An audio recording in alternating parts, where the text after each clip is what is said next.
لا الہ الا اللہ کے جو تقاضے ہیں، جامع تقاضے، کہ اللہ کی الوہیت میں بھی ہم توحید پرست ہوں،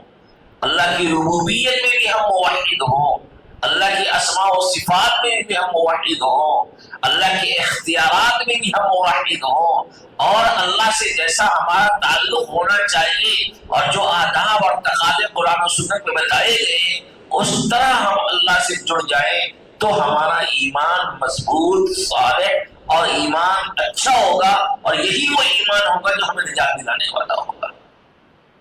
آج ہمارے معاشرے میں اس بات کی سخت ضرورت ہے کہ ہم سب اپنے ایمان کی بھی اصلاح کریں، اور ایمان کی اصلاح ہوگی تو ہمارے معاشرے سے شرک، ریاکاری اور بدعت و خرافات کی بہت سی چیزیں خود بخود نکل جائیں گی۔ بدعت و خرافات آج ہماری زندگی میں ایک مضبوط جڑ بنا چکی ہے، اور یاد رکھ لیجئے بدعت و خرافات کا ایمان سے ایسا ہی رشتہ ہے جیسے آب اور پانی۔ بدعت و خرافات ایمان کے دشمن ہیں، اس سے اپنے آپ کو پاک کیے بغیر ہم اپنے ایمان کو بہتر نہیں بنا سکتے ہیں، اور بدعت و خرافات سے اگر ہمارا تعلق رہا تو پھر یاد رکھ لیجئے ہمارے اعمال سب کے سب ضائع ہوتے جائیں گے، کیونکہ رسول اللہ صلی اللہ علیہ وسلم نے فرمایا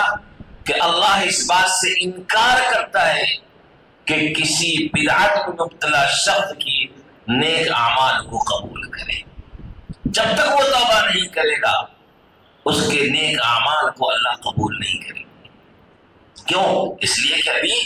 اس کے ایمان کو جیسا خالص اور اچھا ہونا ضروری تھا قبولیت کے لیے، ابھی اس کے اندر وہ چیز پیدا نہیں ہوئی ہے۔ اس لیے بھائیوں، آپ سب الحمدللہ یہ چاہتے ہیں کہ ہم اچھے سے اچھے بن جائیں، ہمارے اعمال اچھے ہوں، ہمارے اعمال مقبول ہوں، تو اپنے اعمال کو مقبول بنانے کے لیے اس کی اہم بنیاد اپنے ایمان کا جائزہ لے کر کے اپنے ایمان کو شرک سے پاک کرنے کی ہم سب کو کوشش کرنی ہے۔ ہم سب کو اپنا جائزہ لے کر کے اپنی زندگی سے مخفی شرک کی چیزوں کو نکال دینا ہے۔